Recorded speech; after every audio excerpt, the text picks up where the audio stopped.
오후의 시작, 세상의 모든 정보. 안녕하세요. 아나운서 임지웅입니다. 정부가 오늘 추경안을 국회에 제출하고 이르면 7월 초 통과를 목표로 하고 있습니다.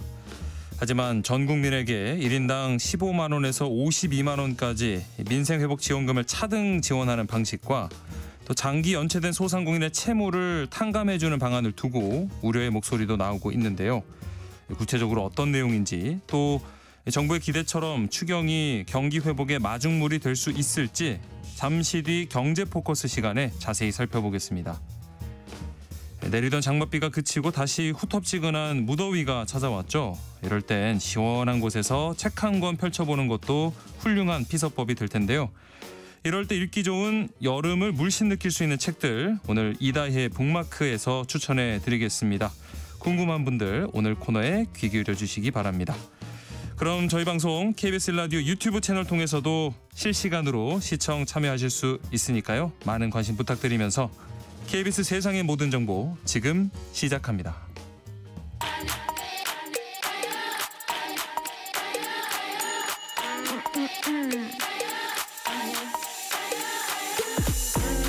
혹시 뉴스 빠뜨리셨나요? 한낮에 전해진 소식들 꼼꼼히 정리해드리겠습니다. 오늘의 뉴스 조현정 시사평론가와 함께합니다. 안녕하십니까? 네, 안녕하세요. 지난 주말에 미국이 결국 이란 핵시설을 기습적으로 타격하면서 지금 중동 정세가 요동치고 있죠. 네. 트럼프 대통령이 직접 글을 올렸어요. 우리는 이란의 세 개 핵시설에 대한 매우 성공적인 공격을 완료했다라고 밝혔고요. 네. 그러면서 모든 항공기, 미국의 항공기 그렇게 타격하고 안전하게 귀환 중이고 주요 목표 지점의 폭탄 전체 탑재량이 모두 투하됐다, 이런 주장을 펼쳤습니다. 네. 근데 이번에 타격한 곳이 대표적인 이란 핵시설의 심장부라고 불려요. 예. 핵무기 개발을 위한 우라늄 농축 등이 진행돼 온 곳으로 알려져 있고, 로이터에 따르면 미국이 이번에 B2 스텔스 폭격기를 썼다고 추정을 하고 있는데 이게 예. 현존하는 유일한 초대형 폭탄을 2개 이상 탑재할 수 있는 공군기라고 합니다. 그렇죠. 예, 이외에도 동원된 항공기가 125대 넘고요.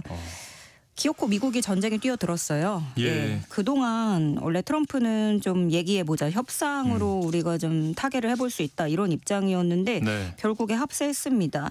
근데 역대 어느 미국 대통령도 이렇게 이란하고 정면 대결을 벌인 적은 없었거든요. 네. 그래서 미국 정치권에서도 트럼프의 이런 행위를 엄청난 도박이라고 규정을 하고 있고, 어떤 결과를 불러올지 알 수 없다라는 우려도 나오고, 또 공화당 내부에서도 미국을 직접적으로 위협하지 않은 이란과 싸우고 있는 것이다, 이런 비판이 나오고 있습니다. 예. 그런데 가디언이 좀 흥미로운 분석을 내놨어요. 트럼프가 네타냐후의 함정에 빠졌다, 예. 이렇게 분석을 했는데, 그러니까 이스라엘이 선제 공격하고 폭탄 쏟아부으니까 이건 마치 미국 패싱처럼 느껴져서 트럼프는 좀 본인이 좀 더 드라이브하고 네. 더 많이 개입해야 된다는 생각을 가진 것이다, 이런 분석이 또 미국 외신에서 나오고 있거든요. 예. 미국은 이란이 협상의 진정성을 보이지 않아서 폭격을 결정한 것이라면서 핵무기를 계속 추구하면 정권이 위태로울 것이다, 이렇게 강조했습니다. 네. 상황이 이렇게까지 되니까 이제 이란 의회에서 호르무즈 해협 봉쇄를 의결했다, 이런 소식도 전해졌는데, 네.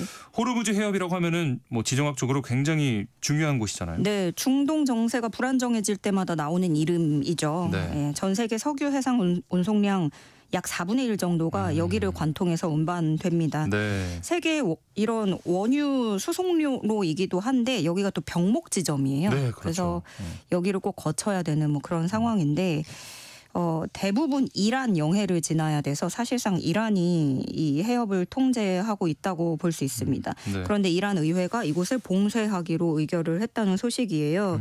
근데 1980년대 이때가 이란하고 이라크 전쟁 때인데 이때도 전면 봉쇄한 적은 없었거든요. 네. 또 2010년대에 서방 국가들이 대대적으로 이란 제재하기 시작했을 때도 봉쇄가 현실화되진 않았었습니다. 말만 나오고요. 네. 근데 국제 유가가 이미 이스라엘, 이란 이런 상황 되면서 움직였잖아요, 유가가. 예. 이미 반영해서 10% 넘게 급등을 했는데 오늘 오전까지 7월 인도분 서부 텍사스산 원유가 3.36% 또 올랐고요. 예. 브렌트유 8월 인도분 가격도 3.27% 상승했습니다. 그런데 여기서 이제 봉쇄가 현실화되면 네. 더 심각해지는 것이고 그렇죠. 그래서 모건 스탠리는 세 가지 시나리오를 제시를 했어요. 네. 근데 물론 제일 좋은 거는 가장 낙관적인 시나리오. 이렇게 가다가 인프라가 공격 표적에서 벗어나서 우리가 별 영향을 안 받는 거. 이거는 네. 뭐 제일 좋은 거고 예, 예. 거론할 것도 없는데 최악의 경우는 어떻게 되느냐. 그러면은 이 호르무즈 해협이 봉쇄되거나 혹은 걸프 지역에 있는 석유 인프라가 공격받는 시나리오가 나오는 건데 네. 이럴 때는 그 2022년에 우크라이나전 때 그때처럼 치솟을 가능성이 있다고 해요. 시작됐을 때. 예, 네. 그렇게 되면은 지금이 배럴당은 77달러인데 120달러까지 갈 수 있다는 거죠. 2배 가까이 오르게 되는 거고요. 네. 지금보다도. 네, 그래서 전 세계인들이 고통받게 될 전망이지만 양측의 강대강은 계속되고 있습니다. 이란은 미국이 평화적인 핵시설을 공습한 거고 터무니없는 공습이었고 영원한 대가를 치를 것이다 하면서 보복을 천명했고요. 예. 그리고 트럼프도 또 이란이 보복할 거면 우리 더 강력하게 공격하겠다. 예, 미국 벤스 부통령은 호르무즈 봉쇄는 자살행위다 이렇게 표현을 했어요. 예. 그리고 유엔 안보리 회의도 긴급하게 소집을 했는데 여기서도 미국하고 이란이 또 충돌을 아이고. 합니다. 예. 그런가 하면은 또 오늘 아침에 속보로 들려온 게 이란이 러시아와 긴급 회동을 한다는 거예요. 네. 23일 이란 외무장관이 모스크바로 급파돼서 푸틴을 만날 건데요. 이란은 아무래도 러시아 같은 경우에는 자국의 우호적이니까 러시아 찾아서 대책을 모색하려는 것으로 보이고 오늘 이 이란과 러시아의 긴급 회동이 굉장히 귀추가 주목되고 있습니다. 네. 계속해서 이렇게 국제 유가 급등을 자극하고 뭐 자칫하면 글로벌 공급망이 위협할 수 있는 그런 우려도 커지면서 우리 정부도 지금 비상대응 체제를 가동 중이죠. 네, 어제 위성락 국가안보실장 주재로 긴급 안보 경제점검 회의를 열었습니다. 네. 대통령실은 각 관계부처에다가 이란 사태가 국내 안보는 물론 경제에 미칠 영향을 최소화할 수 있도록 주문을 했고요. 네. 상황의 변화 추이를 고려해서 대통령실이 주도하는 추가 논의를 이어가기로 했습니다. 이재명 대통령 또 오늘 오후에도 그 대통령실에서 수석보좌관 회의 열고 국내외 현안을 논의할 예정이고요. 네. 각 부처도 긴급 회의 소집하고 비상대응 체제 가동했습니다. 먼저 기재부는 비상대응반 회의를 열고 경제, 에너지, 해운물류 전반의 영향을 점검했는데요. 지금까지는 에너지 비축 수급에는 차질이 없다는 게 기재부의 분석이고요. 네. 산업부도 이 수출 영향 점검하면서 이스라엘 등 중동 국가 의존도가 높은 일부 소재 부품 장비도 대체 수입이 가능하거나 충분한 재고를 확보한 상태라고 설명을 했습니다. 예. 일단 지금까지는 그런데 사실 상황이 너무 안 좋게 흘러가면 예. 계속 또 예의주시해야 되는데요. 네. 정부는 향후 그 합동 비상대응방 중심으로 해서 금융, 에너지, 수출입, 해운물류 이렇게 부문별 동향을 24시간 점검하고 대응 계획에 따라서 필요할 때 신속 대응할 계획입니다. 네. 그리고 특히 금융시장이 과도한 변동성을 보인다면 즉각적이고 과감하게 조치할 방침이라고 알려졌습니다. 네. 뭐 이런 중동 사태도 고려를 해서 지금 이재명 대통령 고심 끝에 나토 정상회의는 참석하지 않기로 결정을 했습니다. 네, 이렇게 계속해서 긴급 회의 열고 우리 정부도 그 사이에 긴박하게 움직였어요. 예. 결국에 이 불확실한 중동 정세를 고려해서 이재명 대통령은 나토 정상회의에 참석하지 않겠다는 건데요. 원래는 참석하는 쪽으로 좀 무게를 싣고 있다가 네네. 마지막까지 고심 끝에 불참을 결정한 걸로 보이고 그런데 이 일본 니혼게이 자이 신문에서는 트럼프 측에서 뭐 일본, 한국, 호주, 뉴질랜드 정상급 초청한 특별회의 개최를 뭐 준비하고 있다라는 얘기가 뭐 일본 매체에서 들려오고는 있습니다. 예. 그런데 일단 또 한 가지는 트럼프가 나토 정상회의에 참석을 안 할 가능성도 또 있는 거고요. 할 네. 수도 있고 지금 이렇게 뭐 얘기가 들려오면 예. 할 수도 있지만 만약에 또 와도 G7 때처럼 금방 가는 그런 네. 얘기도 관측이 되고 있고 만약 이렇게 되면은 그때 G7 때 상황이 또 반복이 되면 우리 정부에도 또 부담이 있고 그렇죠. 하다 보니까 네. 사실 대통령실이 어떤 표면적으로 얘기는 못하지만 여러 가지 상황들을 좀 보고 있는 것 같기는 해요. 네. 또 주요 의제가 아무래도 그렇게 모이면 중동 사태가 이제 주로 핵심이 될 거기 때문에 그렇죠. 통상 문제를 또 얘기하기 어려울 수도 있어서 여러 가지 뭐 판단을 한 걸로 보여지고요. 네. 대통령실은 산적한 국정 현안에도 불구하고 나토 참석을 적극적으로 검토했지만 여러 국내 현안과 불확실성 등을 고려해서 참석할 수 없는 상황이라고 판단했다고 설명했습니다. 어쨌든가 야권에서는 비판을 하고 있어요. 국민의힘은 성명서를 냈는데 이번 나토 정상회의가 안보 경제적 불확실성을 해소하고 국제 공조 방안을 모색할 수 있는 중요한 외교적 계기였는데 현 정부와 여당은 이름만 실용 외교를 하고 있지 우리 국익을 위한 책임을 다하지 못하고 있다는 점에서 깊은 우려를 표한다. 예. 이렇게 유감을 표했고요. 그런가 하면은 일단 정부 대표로는 여한구 통상교섭본부장이 미국에 막 도착을 했습니다. 관세 네. 협상 관련해서 간 건데 이재명 정부 출범하고 고위급 인사가 미국을 간 건 이번이 처음이거든요. 예. 가는 길에 여한구 본부장이 상호 관세 조치가 더 유예될지 예단은 어렵고 일단은 새 정부 차원에서 큰 전략과 철학을 반영하는 게 중요하다 이렇게 얘기를 했습니다.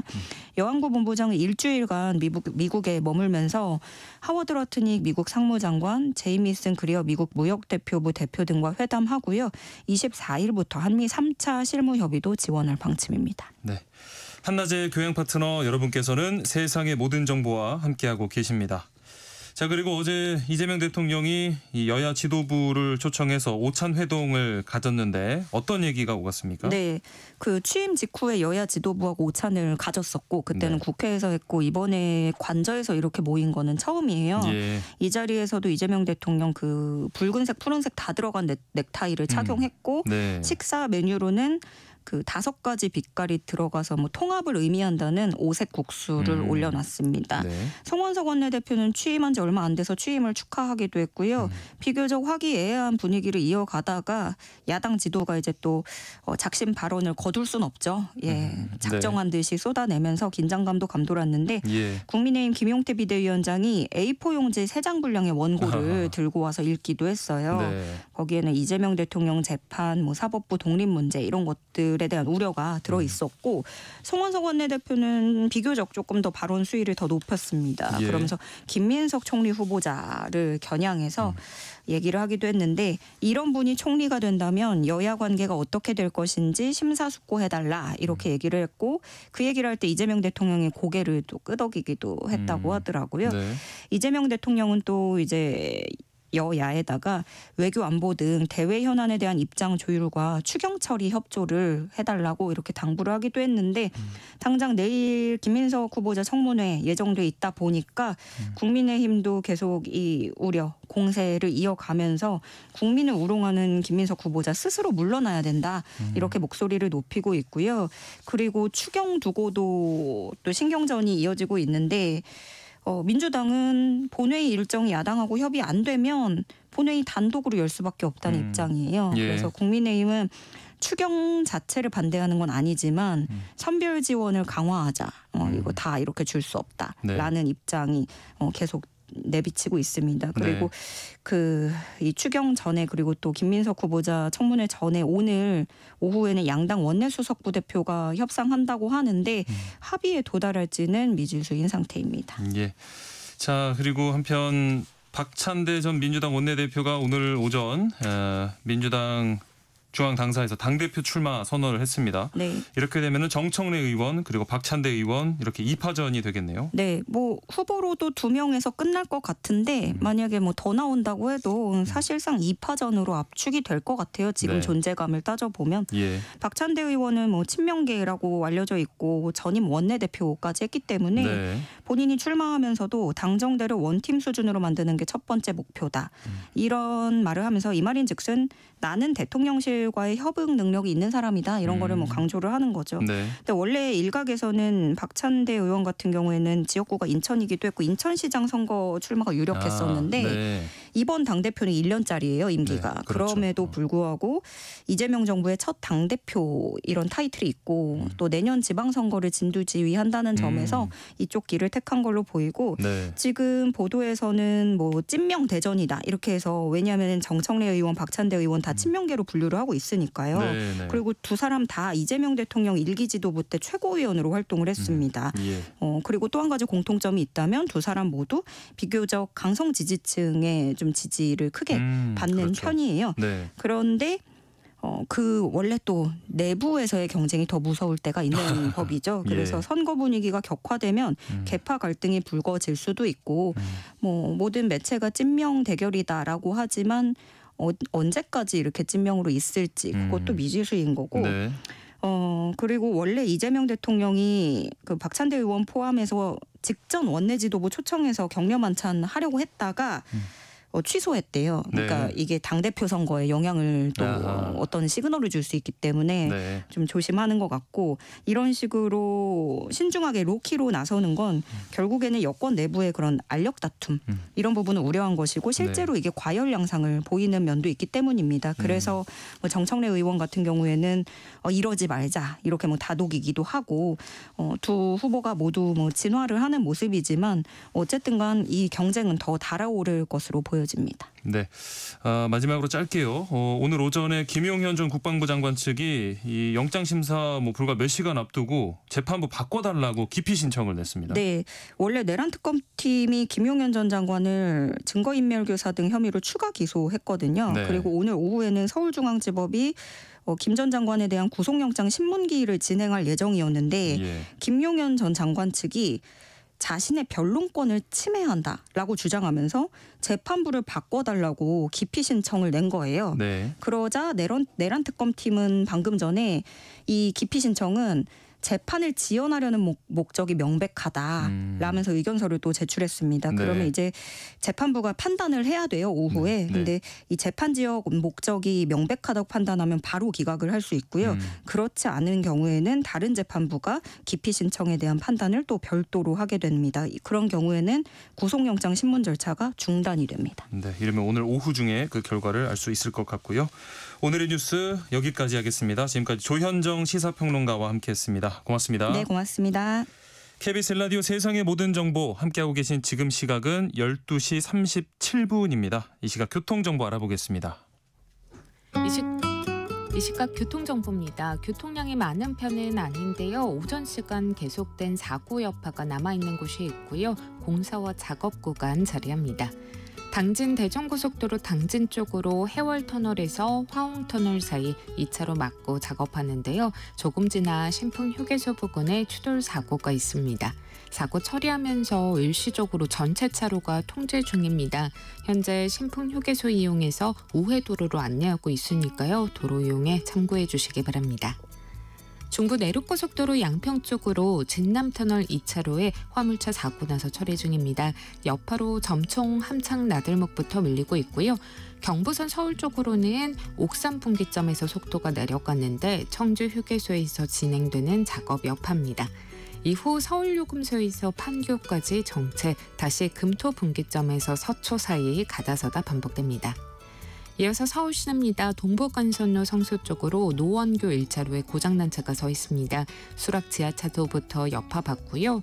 또 북부간선로 구리 방향은 신내까지 쭉 속도 내기 어렵습니다. KBS 교통정보센터였습니다.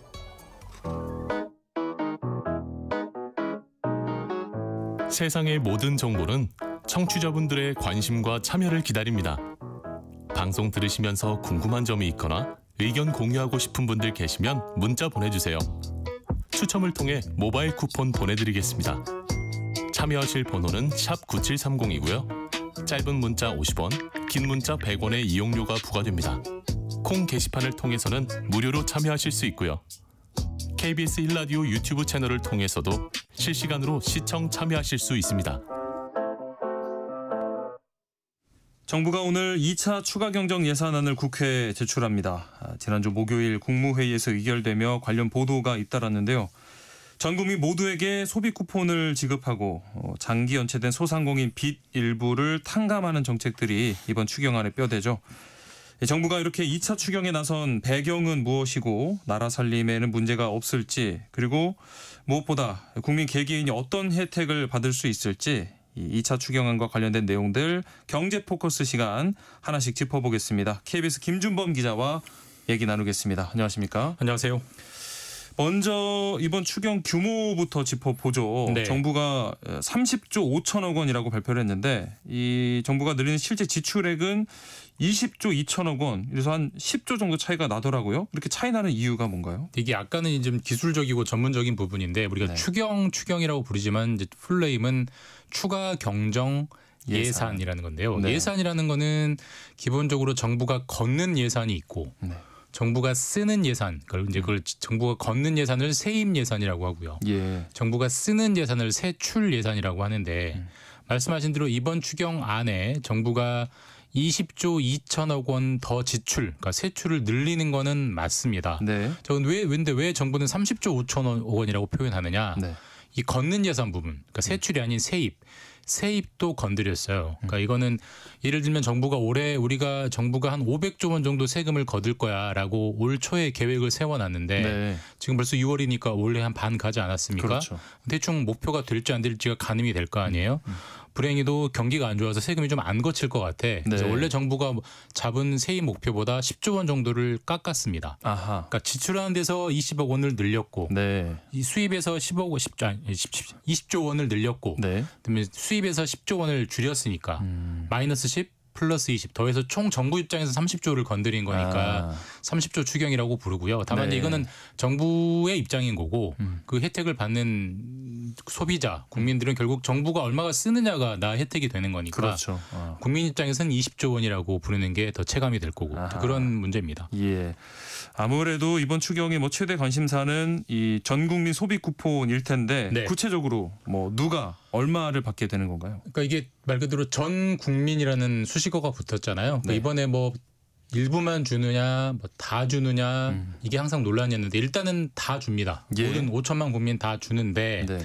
대신 다 주는데 차등을 둡니다. 그러니까 일종의 보편 지급과 선별 지급을 약간 절충, 믹스한 건데 네. 결론적으로는 가장 적게 받는 분은 15만 원을 받게 되고요. 예. 소비 쿠폰으로. 가장 많이 받는 분은 52만 원을 받게 됩니다. 예. 이게 이제 두 번에 나눠서 1차 지급과 2차 지급이 있는데 네. 일단 1차 지급 때는 기본적으로 다 15만 원씩을 받게 되고요. 모두에게. 예, 모두에게 네. 15만 원씩 받게 되고 그중에 기초생활수급자, 그러니까 가장 형편이 어려운 분들은 15만 원이 아니라 40만 원을 받습니다. 네. 그리고 기초생활수급자보다 조금 바로 위의 단계를 차상위 계층이라고 하는데 차상위 계층은 30만 원을 받습니다. 그러니까 정리하면 1차 지급 때 대부분은 15만 원을 받는데 차상위 계층인 분은 30만 원을 받고 그다음에 기초생활수급자인 분은 40만 원을 받아요. 자, 그다음에 2차 지급이 한 번 더 있는데 이때는 상위 10%, 소득 상위 10%는 떼고 제외하고 하위 90%에게 10만 원씩을 더 줍니다. 예. 그러니까 소득 상위 15%인 분은 1차 때 15만 원 받고 끝이고 그 다음 분들은 15만 원에 10만 원을 더 받으니까 25만 원이고 네. 그다음에 차상위 계층은 30만 원에 또 10만 원 더 받으니까 40만 원이고 그다음에 기초생활수급자는 40만 원에 또 10만 원 더 받으니까 50만 원인데 네, 네. 근데 왜 최대 52만 원이냐? 예. 이게 인구 소멸 지역이라고 해서 네. 그러니까 주로 지역에 군 단위 그다음 네네. 시더라도 인구가 작은 시 전국에 84개 시군이 있는데 한 전국에 사는 인구로 치면 한 400만 명 정도 됩니다. 네. 이분들은 2만 원씩을 더 받아요. 그러니까 내가 기초생활수급자라면 네. 1차 때 40만 원, 그다음에 추가되는 돈 10만 원, 거기에 또 인구소멸지역 추가금 2만 원, 그래서 52만 원 이렇게 받게 되는 겁니다. 최대 그래서 52만 원까지 되는 건데 이렇게 되면은 사실 적지 않은 돈인데 그렇죠. 예. 네. 뭐 언제쯤 지급될까요, 이게? 아직은 미정입니다. 일단 정부가 이번에 발표한 거는 추경 예산 안이고요. 네. 모든 예산안이라는 거는 국회를 통과해야 예산이 되고 그때부터 집행이 되는 건데 일단 아마 오늘쯤 혹은 내일쯤 정부가 지난주에 발표한 추경 예산안을 국회로 넘기면 국회에서 심의해서 의결이 얼마나 빨리 되느냐가 이 지급 시기를 좌우하는 겁니다. 네, 일단 네. 정부의 목표는 7월 중순까지는 그러니까 여름휴가 본격적인 여름휴가 시작되기 전에는 1차 지급이 되도록 노력해 보겠다는 게 정부의 목표고요. 그래야 예. 사실 전 국민 소비 쿠폰을 주는 이유가 소비 진작이니까. 그렇죠. 쓰게 만드는 이동량이 많고 많이들 즐기는 휴가 전에 줘야 소비 진작 효과가 커지지 않겠습니까? 네, 네. 그러니까 정부는 일단 7월 중순에 줄 목표이긴 한데 7월 8일부터입니다. 7월 15일부터입니다. 아직은 확정적으로 발표를 못합니다. 왜냐하면 아까도 말씀드렸지만 국회에서 언제 통과될지가 아직은 유동적이기 때문에 지금 네. 국회에서 뭐 여야 아까 우리 조현정 평론가 때도 말씀드렸지만 기본적으로 막 국회 상임위 때문에 아직 원구성이 안 돼 있기 때문에요. 네, 네. 야당에서는 법사위를 달라 여당은 못 준다 이런 문제가 있기 때문에 일단 원구성이 끝나야 국회 논의가 시작될 거기 때문에 아직은 일단은 유동적인데 정부의 예. 목표는 7월 중순이다. 네. 이 소비 쿠폰이라는 저희가 표현을 쓰는데 그 얘기는 곧 뭐 방금 말씀하신 것처럼 현금이 아니라 바우처 형태로 지급을 한다는 얘기잖아요. 예. 네, 어떤 식으로 지급이 될까요? 일단 현금은 아니라는 게 중요하고요. 네. 현금으로 줘버리면은 뭐 빚 갚아버리는 분도 있을 거고 저금해버린 분도 있으니까 그렇죠. 소비가 진작이 안 될 거잖아요. 네, 그러니까 네. 소비를 강제하기 위해서 바우처, 이제 쿠폰 형태로 주는 거고 네, 세 가지 중에 하나를 선택해서 받으면 됩니다. 일단은 지역화폐, 우리 네. 뭐 예를 들면 서울페이, 뭐 경기페이, 지역 이름들이 붙은 페이들이 있잖아요. 그런 예. 지역사랑 상품권이라고도 부르는데 지역화폐로 선택해서 받으셔도 되고 아니면은 내가 동사무소나 시청 가서 선불카드로 발급받아도 됩니다. 그러면 내가 만약 선불카드, 25만 원이라면 예. 거기 25만 원 이미 들어있는 네. 카드를 내가 발급받는 거고 그것도 귀찮다. 그러면 평소 쓰는 내가 신용카드나 체크카드와 연동해서 먼저 쓰고 결제할 때 그걸 차감하는 형태도 되고 사실 이 세 가지 중에 하나를 선택해서 쓰면 되고 근데 이거는 네. 소비 쿠폰이기 때문에 소비하지 않으면 그냥 사라지는 겁니다. 네, 아마 네. 정부가 정확하게 발표는 안 했지만 지급한 날로부터 한 4달 정도 안에는 쓰도록 강제를 할 겁니다. 만약에 4달 안에 안 쓰고 나 저축했다 내년에 써야지 이거 안 됩니다. 네, 쓰지 네. 않으면 사라지는 그런 휘발성 쿠폰이다라는 예. 걸 기억하시는 게 중요합니다. 네. 지난 뭐 코로나19 때를 이렇게 돌아보면 재난지원금을 이렇게 뭐 노인분들이나 장애인분들이 이렇게 홈페이지나 스마트폰 앱을 잘 사용하지 못해서 예. 애를 먹었던 경우들이 있었는데 이번에 좀 그런 부분에 대책이 있을까요? 이번에도 사실 뭐 우리 이게 소비 쿠폰이라는 게 우리 코로나 때 서너 차례 받아본 전 국민 재난지원금하고 거의 똑같고요. 예, 그러니까 그렇기 예. 때문에 젊은 분들 특히 스마트폰 잘 쓰는 분들은 아무 불편함이 없을 거예요. 앱 그렇죠. 하나 깔면 네. 모든 게 끝나는 문제인데 네. 중요한 건 어르신들 고령자들인데 이분들은 사실 앱으로 하라고 하면 정말 아무리 전화로 설명해도 잘 네. 전달이 안 되잖아요. 네, 네. 그렇기 때문에 오프라인으로도 당연히 가능합니다. 그러니까 네. 동사무소를 방문하거나 뭐 그다음 주민센터 시청 가서 방문해서 카드나 지류 형태로 종이 형태의 상품권으로 받을 수도 있는 거고요. 네, 네. 그마저도 안 되면 아마 정부가 이제 콜센터 ARS 번호를 오픈을 할 텐데 콜센터로 신청하면 공무원이 직접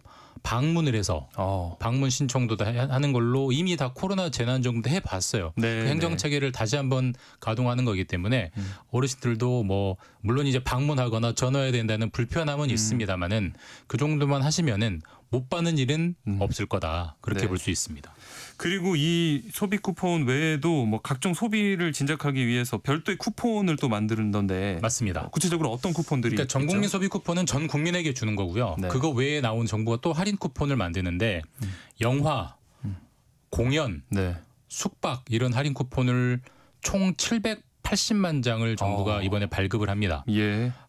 그래서 그 중에 450만 장, 그러니까 780만 장 중에 450만 장, 한 3분의 2 정도가 영화 할인 쿠폰인데요. 네. 영화 한 번 볼 때 6,000원 할인 받을 수 있는. 오. 그러니까 지금 요즘 영화 일반적인 관람가가 보통 15,000원 정도니까 네. 9,000원 정도면 볼 수 있는 쿠폰을 정부가 뿌리고요. 예. 이거는 뭐 어떻게 받는 거냐? 우리 주로 뭐 영화나 뭐 숙박이든 공연이든 자주 쓰는 앱들이 있잖아요. 네네. 뭐 예를 들어 상호명을 누르면 뭐 여기였대, 뭐 야놀자 이런 것들이 있지 않습니까? 네. 거기에서 정부 쿠폰이라는 걸 누르면 다 다운받을 수 있게 간단하게 설계가 돼 있고 아직 네. 시작은 안 됐습니다. 시작될 때 다시 한번 다 뉴스로 나오겠지만 정부가 준비가 끝나는 대로 시작을 해서 누구나 이용할 수 있고 다만 중요한 것은 선착순입니다. 아하. 예. 그러니까 정부가 780만 장을 준비했고 뭐 영화 450만 장, 뭐 할인 몇만 장 다 할당이 되는데 네.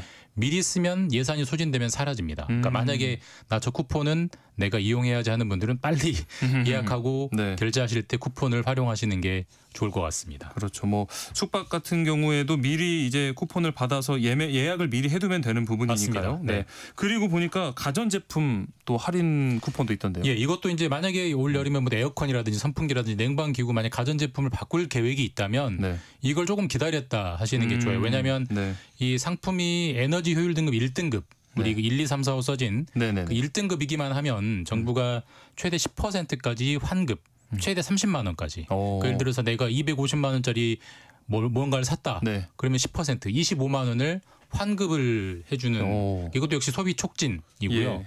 이것도 중요한 건 선착순입니다. 아하. 240만 명까지 받을 수 있고 이 예산이 네. 소진되면 10% 환급 정책은 사라지기 때문에 아마 주로 냉방기구 쪽에 많이 그렇죠. 소비가 될 것 같아요. 이것도 아직 계획은 발표됐고 국회를 예산안이 통과하지 않았기 때문에 국회가 예산안을 통과하면 아마 시작 시점이 발표될 거예요. 시작 시점 잘 들여보시고 네. 그때부터 가정기구 1등급을 사시면 10% 돌려받는다. 이렇게 꼭 챙겨두시는 게 좋을 것 같습니다. 네. 자, 그런데 이번 추경에서 사실 가장 좀 논란이 되고 있는 것 중 하나는 이 소상공인들 빚을 탕감해주는 부분이거든요. 예. 구체적으로 일단 어떤 내용인지부터 설명 부탁드릴게요. 지금 우리 올해 1분기에 네. 자영업자들이 대출 받아가고 못 갚은 연체율이 1.6% 정도까지 올라왔어요. 네.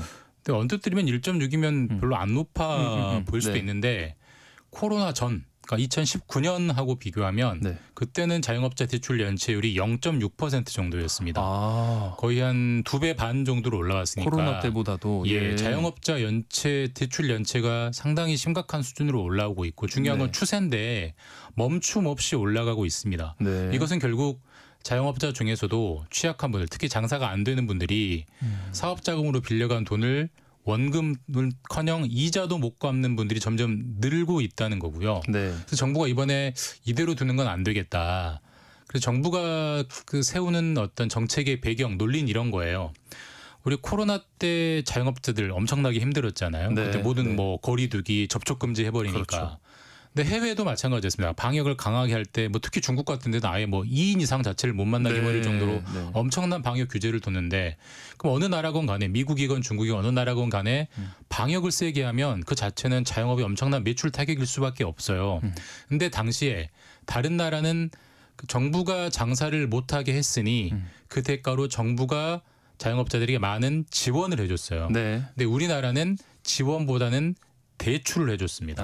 아하. 그러니까 정부가 지원해주지 않고 대출을 해줬기 때문에 그 빚이 지금까지 쌓여 있는 거다. 네. 그러니까 우리가 다른 나라 정부는 다 했던 지원을 덜 했기 때문에 이번에 정부가 뒤늦게라도 그 소상공인들의 빚을 좀 털어주는 게 논리적으로 타당하다라는 게 지금 정부의 스탠스고요. 네. 그래서 이번에 그 악성 채무들 그러니까 몇 년 이상 못 갚은 빚들은 어차피 이거 가만히 둬도 상환이 결국 불가능하다. 네. 차라리 다 털고 가게 털어주고 재기를 지원해주자 이런 취지의 소상공인 채무 탕감 3종 세트라는 걸 만들었습니다. 3종 세트. 예.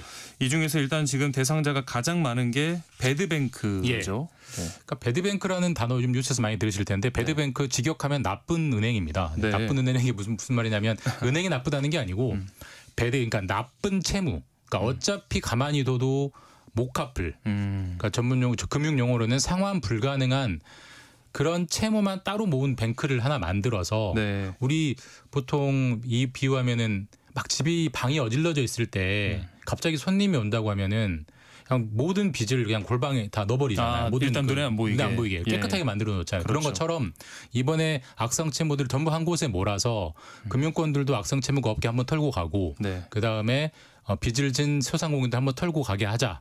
자 그러면은 그 악성 채무를 누가 다 떠맡느냐? 네. 정부가 한 8천억 원 정도를 들여서 16조 원 정도의 빚을 없애주겠다. 이게 무슨 말이냐면 이게 7년 이상 안 갚은 분들만 지금 대상인데 7년 동안 빚을 안 갚고 있다는 것은 사실상 갚을 확률이 거의 제로에 가깝거든요. 예. 그래서 은행들이 쥐고 있는 한 16조 원짜리 채권을 은행들 입장에서도 한 푼도 못 받는 것보다는 조금이라도 받고 파는 게 좋은 거잖아요. 예. 8천억 원 정도 주고 사 와서 이번에 정부가 그걸 다 소각 없애주겠다라는 게 배드뱅크 대책이고 이것도 아마 발표는 됐고 시작 시점은 아마 하반기쯤부터 요건이 되는 분들은 이용할 수 있게 아마 시행 요건과 시기들이 정확하게 추가적으로 발표될 것 같습니다. 네. 이제 한 30초 정도밖에 남지는 않았는데 뭐 그밖에 원금 감면이나 이자 지원도 있겠고 일단 정부가 이거를 무슨 돈으로 하는지 중요하겠습니다. 이게 사실 가장 뼈아픈 대목인데요. 네. 다 빚입니다. 국채. 그러니까 올해 세금이 잘 거치면 네. 그 잘 거친 세금으로 여유분을 하면 되는데 아까도 말씀드렸지만 이미 세입을 건드릴 만큼 올해 세금 자체가 안 거치고 있어요. 근데 네. 지출을 더 늘리는 거니까 당연히 다 국채고요. 당연히 그래서 국가 채무가 늘어나고 GDP 대비 정부 부채 비율이 올라오는 여러 가지 지표가 악화되고 있는데 네. 정부는 그래도 지금 너무 급하기 때문에 일단은 정부가 써야 된다. 그래야 마중물이 된다라는 논리인데 이건 네. 앞으로도 많은 논란이 될 것 같습니다. 예, 결과가 어떻게 될지 지켜봐야 되겠습니다. 세상의 모든 지식 월요일 경제 포커스 여기까지 하겠습니다. KBS 김준범 기자와 함께했습니다. 고맙습니다. 감사합니다. 1부 순서 여기서 마무리하고요. 저는 2부 1시에 다시 찾아오겠습니다.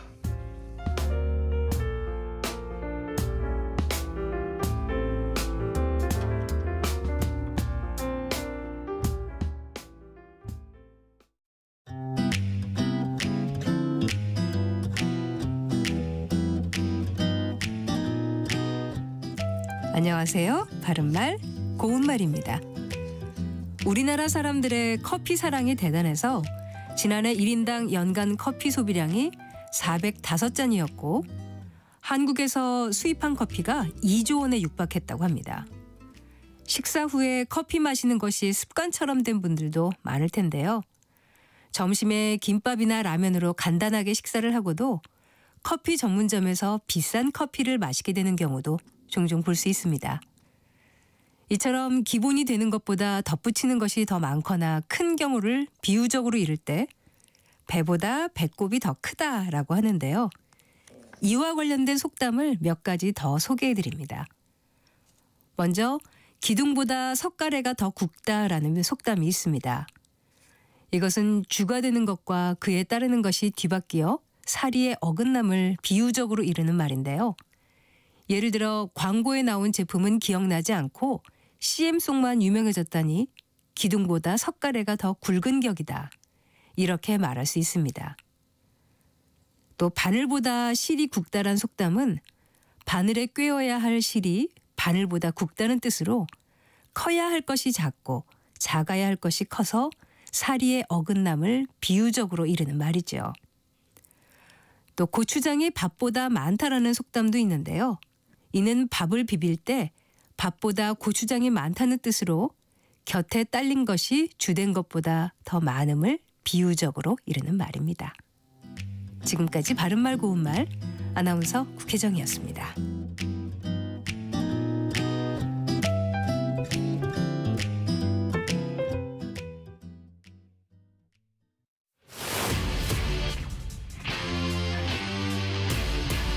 토론에 정답은 없습니다. 토론이 세상을 바꿀 수도 없습니다. 하지만 질문은 새로운 세상을 만들 수 있습니다. 질문으로 올바른 세상을 만드는 첫걸음. 평일 저녁 7시 20분 KBS 열린 토론.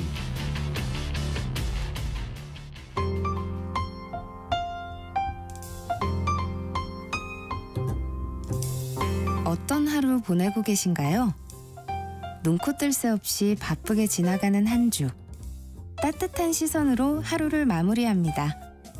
당신을 위한 지식 쉼터. 오늘 밤 일라디오. 월요일부터 금요일. 매일 밤 10시 5분에 시작합니다.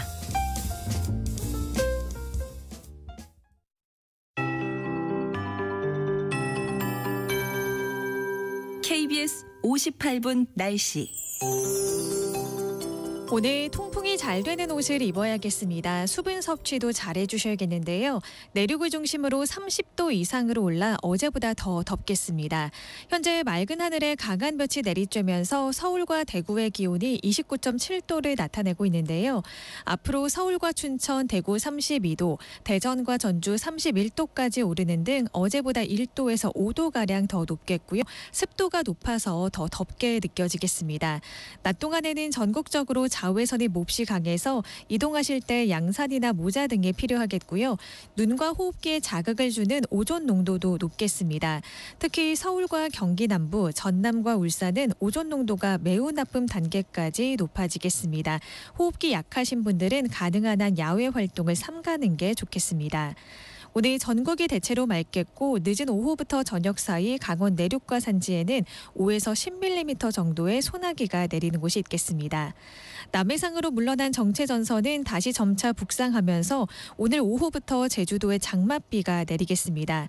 내일 오전에는 남부지방에도 비가 시작되겠고요. 오후부터 밤 사이에는 중부지방으로 확대되면서 모레 수요일까지 장맛비가 이어지겠습니다. 현재 서울의 기온은 29.7도입니다. 조하늘입니다.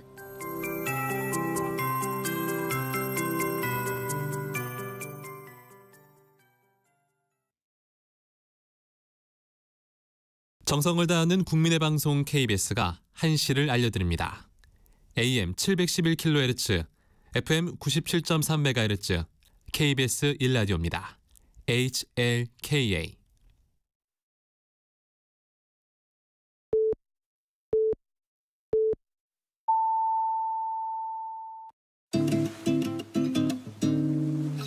나른한 오후를 책임질 영양 만점 지식 비타민. 세상의 모든 정보.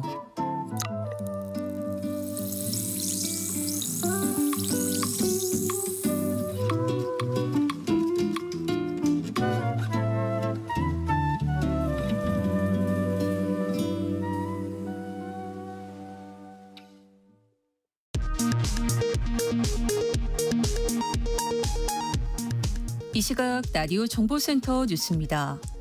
이재명 대통령이 이번 주 열리는 북대서양 조약기구 나토 정상회의에 참석하지 않기로 했습니다. 대통령실은 여러 국내 현안과 중동 사태로 인한 불확실성 등을 고려했다고 설명했습니다. 이재명 대통령의 나토 정상회의 불참 결정에 국민의힘은 외교 실책이자 잘못된 판단이라며 공세에 나섰습니다. 더불어민주당은 국가 위기 상황에서 내각을 지휘할 국무총리 인준부터 협조하라고 맞섰습니다. 조은석 특별검사가 이끄는 내란 특검팀이 오늘 윤석열 전 대통령의 내란 우두머리 혐의 재판에 처음으로 참여합니다. 윤 전 대통령 재판에는 박옥수 특검보가 출석했고 김영현 전 국방부 장관의 구속영장 신문에는 김형수 특검보가 출석합니다. 중동 불안이 고조되면서 국제유가가 급등세입니다. 정부는 24시간 모니터에 나섰습니다. 코스피도 영향을 받아 오늘 한때 3,000선이 무너지기도 했습니다. 지금까지 라디오 정보센터 뉴스 정한나였습니다.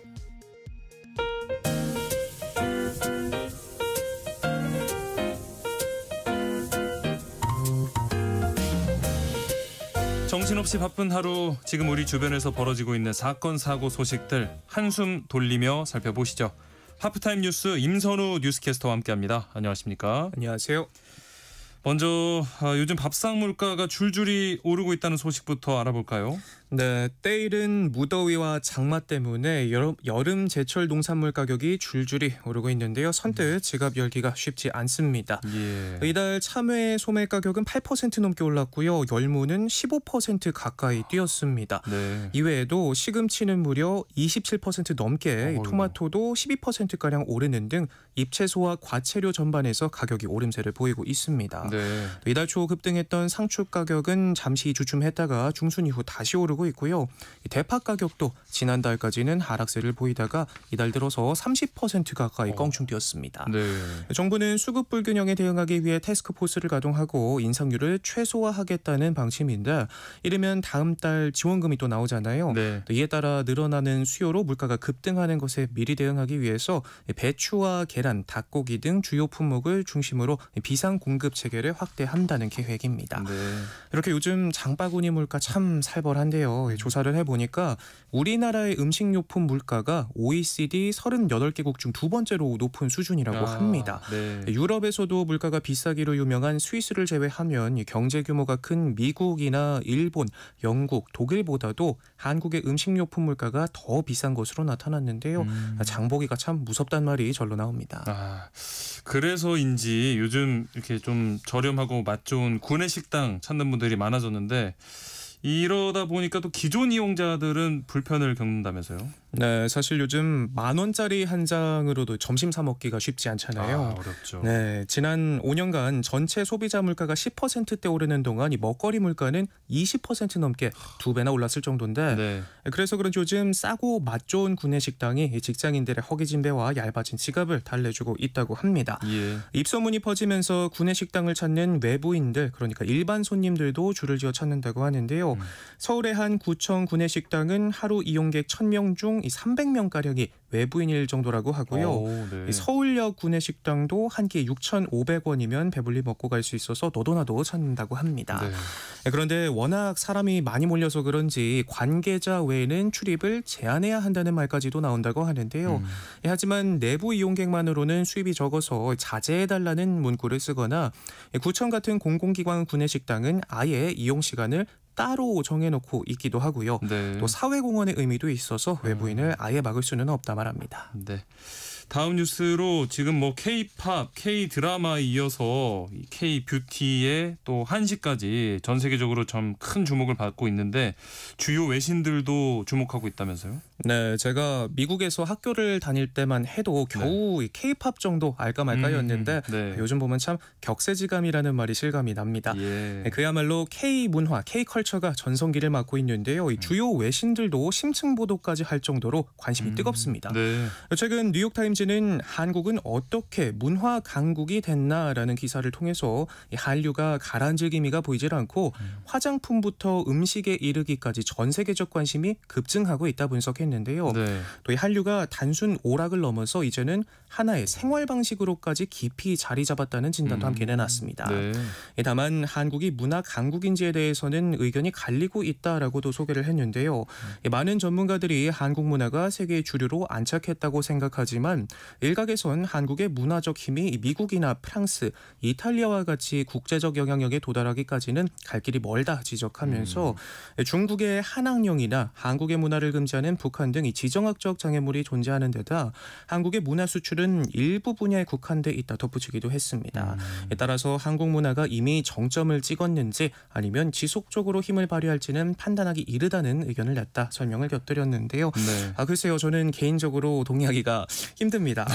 영화 기생충이 외국 영화로는 최초로 미국 아카데미 작품상을 받기도 했고 또 작년이었죠. 한강 작가가 노벨 문학상까지 받은 데다가 여기에 최근에는 뮤지컬 어쩌면 해피엔딩이 뮤지컬계 아카데미상이라 불리는 토니상까지 수상할 만큼 K컬처가 해외 무대에서 굵직한 상을 휩쓰면서 존재감을 과시하고 있는데 이미 문화 강국을 넘어서 글로벌 트렌드 세터가 됐다 말하기에도 부족하지 않나 싶습니다. 그렇죠. 요즘 이렇게 뭐 전 세계적으로 우리 문화에 대한 관심과 또 인기가 높아지면서 자연스럽게 우리나라를 찾는 외국인 관광객 수도 많이 늘고 있는데 최근에 한국 택시기사가 외국인 관광객을 성희롱하는 충격적인 사건이 있었다고요. 네, 참 사연을 소개하면서도 제가 다 부끄러워지는데요. 그러니까요. 최근 30대 태국인 관광객이 자신의 SNS에 올린 글과 영상이 화제입니다. 친구와 함께 부산을 가기 위해서 택시를 타고 서울역으로 가던 중에 운전기사는 자꾸 남자친구는 있는지 결혼은 했는지 불쾌한 질문들을 이어갔다고 하는데요. 급기야 택시비가 없으면 몸으로 때우라는 충격적인 말까지 했고 이 발언이 태국어로 번역돼 음성으로 나오자 만족스러운 웃는 모습까지 보였다고 합니다. 해당 영상은 한국 택시 경보라는 자막과 함께 공개가 됐고 태국 누리꾼들은 한국 여행이 두렵다, 심지어 비슷한 일을 겪었다는 반응들까지 보이면서 분노를 감추지 못하고 있습니다. 너무나 진짜 부끄러운 일인데 이 여기에 더해서 아무래도 요즘 뭐 한국 제품 찾는 분들 많잖아요. 그런데 우리 K 브랜드를 위조한 가짜 상품 문제도 또 심각하다면서요? 네, 이른바 K 짝퉁 상품 문제도 더 이상 웃어넘길 수준이 아닙니다. 마크비전이라는 솔루션 업체가 기업들의 의뢰를 받아서 온라인에서 유통되는 위조품이 얼마나 되는지 조사를 해봤더니요. 지난해에만 477만 건에 달했고 올해는 벌써 225만 건을 넘기면서 이 추세라면 연간 500만 건을 넘길 것으로 나타났습니다. 이 피해 추산액도 해마다 늘고 있는데 작년에는 1조 5천억 원에 달했다고 하고요. 사실상 적발하기 힘든 오프라인 매장이나 규모가 작은 이커머스까지 고려하면 이마저도 사실상 빙산의 일각이라고 하네요.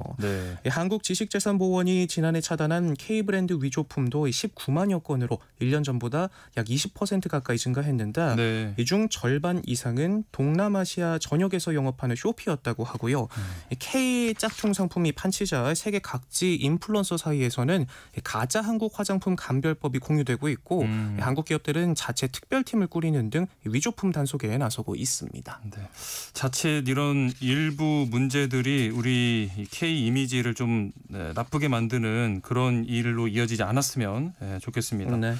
다음은 안타까운 소식인데요. 지난주 부산에서 같은 고등학교 다니는 여고생 3명이 함께 숨진 채 발견됐다고요. 네, 지난 토요일 부산 해운대구의 한 아파트 화단에서 여고생 3명이 쓰러진 채 발견됐는데요. 병원으로 급히 이송됐지만 끝내 숨졌습니다. 숨진 학생들은 모두 같은 학교에 다니고 있는 이 친구 사이로 사고 전날 해당 아파트에 함께 들어간 장면이 CCTV에 포착이 됐고요. 또 현장에서는 학업 스트레스와 관련된 내용이 담긴 유서가 발견됐는데 다만 학교 폭력과 같은 관련된 언급은 없었다고 합니다. 이처럼 무리한 학업에 큰 압박을 받는 학생들이 점점 더 많아지고 있다고 합니다. 교육부 등이 국회에 제출한 자료를 보면 2023년 초중고교생 중 스스로 목숨을 끊은 학생 수는 214명에 달했는데 7년 만에 2배가 늘었고요. 비율도 10년 전 10만 명당 1.53명에서 2023년 4.11명으로 급증했습니다. 학업에 대한 부담이 가장 큰 영향을 미치는 요인으로 꼽히는데 교육시민단체가 실시한 설문조사에선 전체 학생 중 절반에 가까운 47%가 학업이나 성적 때문에 불안하거나 우울한 적이 있다 응답했고 이로 인해 자살까지 생각한다는 응답도 25%에 달했을 정도라고 하네요. 네. 자, 다음 뉴스도 한번 살펴보겠습니다. 소규모 사업장에서 이 휴게 시간 제공하지 않는 분위기가 여전하다는 지적이네요. 네, 편의점을 비롯한 5인 미만 사업장에서 근로자의 휴게 시간이 지켜지지 않는 문제가 지속적으로 나타나고 있습니다. 보도를 종합해 보면 지난 2020년부터 올해 4월까지 편의점 4사에서 휴게 시간 위반 혐의로 기소 송치된 사건이 69건이 있었고요. 기타 간이 음식점업에서도 172건의 신고가 발생했습니다. 근로기준법상 근로시간이 4시간인 경우에는 30분 이상, 8시간인 경우에는 1시간 이상 쉬는 시간을 부여해야 하는데 영세 사업장을 중심으로 휴게 시간을 보장하려면 추가 노동력이 필요한 만큼 현실적으로는 법을 준수하기 어렵다는 목소리가 나오고요. 현행법이 제정되고 무려 72년 동안 바뀌지 않은 점도 문제인데 복잡다단한 산업별 특성을 고려하지 못한다는 점에서 법 개정이 시급하다는 목소리가 계속 나오고 있습니다. 자, 그리고 이 특수학교를 혐오 시설로 이렇게 보는 사회적 편견 속에 우리 동네 특수학교가 들어서면 안 된다라고 하는 님비 현상이 반복되고 있다고요. 네, 참 씁쓸한 소식이죠. 주말 사이 성동구 경일고에서 지체장애인 특수학교 성진학교 설립 주민 설명회가 열렸는데 찬성과 반대로 나뉘어 고성이 오가는 등 그야말로 아수라장이었다고 합니다. 서울 동부권의 특수학교가 한 곳밖에 없는 터라 서울시는 성동구에 이 성진학교를 추가로 짓기로 했는데 다른 곳에 지으라는 인근 주민과 상인들의 반대가 거셉니다. 예정부지 바로 근처가 성수 전략정비구역으로 지정되면서 10년 안에 10,000가구가 입주할 예정이기 때문에 고등학교 부지를 비워놔야 한다는 건데요. 장애 학생 학부모들은 자기 집 근처엔 특수학교를 짓지 말라는 전형적인 님비 현상이다라고 분노하고 있습니다. 이날 설명회에서 한 학부모는 집 근처에 특수학교가 없어서 3-4시간 걸리는 거리를 매일 통학하고 있다면서 재개발이 언제 끝날지 10,000가구 중 고등학생이 몇 명이 될지도 모르는 만큼 당장 학교 다니기 어려운 장애 학생들을 먼저 생각해달라 말했고요. 반면 일부 주민은 주민 의견 무시하는 교육행정 규탄한다 등이 적힌 종이를 들고 강경하게 반대 입장을 내비치기도 했습니다. 사실 이 특수학교는 설립을 추진할 때마다 난항을 겪고 있습니다. 서울 지역 특수교육 대상자는 지난해 14,000명대까지 늘어났지만 새로 개교한 특수학교는 서진학교 이후 없을 만큼 상황이 열악한데 전문가들은 특수학교 설립 반대는 근거와 명분 모두 없다며 지자체 적극적인 자세가 필요하다 입을 모으고 있습니다. 자, 다음 뉴스로 저출생으로 좀 학생이 귀해지다 보니까 요즘 대학교들이 외국인 학생 모시기에 공을 들이고 있죠. 네, 오죽하면 외국인만 입학할 수 있는 학부까지 만들 정도인데요. 예전에도 이 비수도권 대학이나 대학원 과정을 중심으로는 활발했지만 요즘은 서울권을 비롯해서 이 학생 선호도가 높은 대학에서도 외국인 전담학과를 신설하는 추세입니다. 올해 처음으로 고려대가 외국인만 입학할 수 있는 글로벌 엔터테인먼트 학부를 신설해서 총 14명의 신입생이 입학했고요. 포항공대도 2026학년도 가을 학기부터 학부에서 외국인 신입생을 받는다. 이 포스텍이 대학원생이 아닌 학부생 외국인 신입생을 뽑는 건 처음입니다. 이 학령 인구 감소로 학생이 귀해지면서인데 최근 한국대학교육협의회가 전국 148개 대학 총장을 대상으로 한 조사에선 10명 중 6명이 유학생 유치, 교육이 관심사라고 밝히면서 조사가 진행된 이래 처음으로 신입생 모집을 앞지를 만큼 유학생 유치가 대학들의 주요 생존 전략으로 꼽히고 있다고 합니다. 네.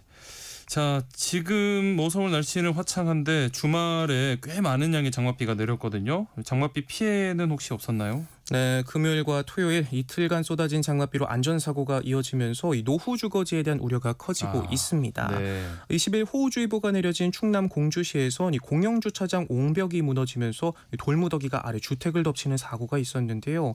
주민들이 마을 대피소로 급히 몸을 피하기도 했고요. 또 남양주에서도 3.5m 높이의 지상주차장 옹벽이 붕괴돼 40가구 주민이 긴급 대피하기도 했습니다. 예. 이렇게 노후 기반 시설의 안전성에 대한 우려가 커지고 있는데요. 올해 전국에서 30년을 넘긴 노후 공동주택만 260만 가구 이상, 전체 약 22%에 달하는데 전문가들은 장마철 전면 점검과 안전대책 마련을 서둘러야 한다 입을 모으고 있습니다. 네. 그런데 이번 주도 장맛비 예보가 있죠? 네, 평일에는 전국 대부분 지역에 후덥지근한 더위가 예보됐고요. 주말엔 또 전국에 장맛비가 내리겠습니다. 네. 월요일인 오늘은 내륙을 중심으로 낮 기온이 30도 안팎으로 올라 덥겠고요. 이 습도가 높아서 습식 사우나 같은 무더위가 예상되는 만큼 야외 활동과 외출은 자제해 주셔야겠습니다.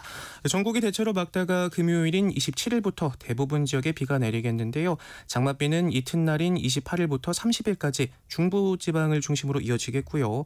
좁은 지역에 많은 비가 쏟아졌다 다시 그치기를 반복하는 도깨비 장마가 다시 또 찾아오는 만큼 최신 예보 숙지하시고 폭우 대비하셔야겠습니다. 네, 오늘 말씀 여기까지 듣겠습니다. 임선우 뉴스캐스터였습니다. 고맙습니다. 고맙습니다.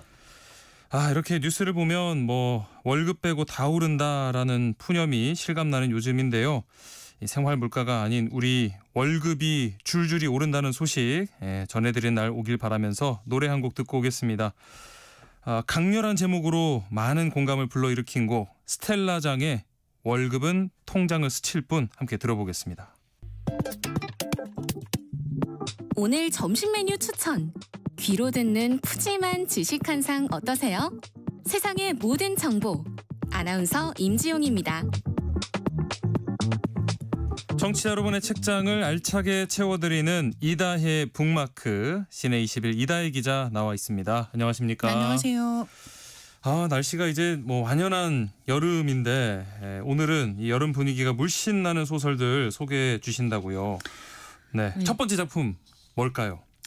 여름이라고 하는 키워드가 아예 제목부터 들어가 있는 책이 좋을 것 같아서 백수린 작가의 여름의 빌라라고 하는 책을 먼저 소개를 드리겠습니다. 네. 백수린 작가 그 최근에 나온 소설집 제목이 네. 봄밤의 모든 것이었어요. 다른 말로 하면 봄, 여름이 다 이제 소설 제목으로 쓰이고 있다라고 생각을 해보시면 네. 굉장히 계절이라고 하는 게 중요하게 여겨지는 작품들을 쓰고 있구나라고 하는 점에 주목하실 수 있을 것 같습니다. 그래서 뭐 여름이라고 하면 창작물 속에서 보통 청춘이라고 하는 시간을 대신해서 보통 쓰는 표현이기도 하거든요. 네, 그래서 여름이라고 하는 계절에 어떤 이야기가 등장한다고 하면 방학을 맞은 청소년이라든가 아니면 뭐 20대 청춘들의 사랑 이야기라든가 하는 식으로 삶에서 가장 뜨거운 순간들의 이야기를 하는 경우가 많이 있는데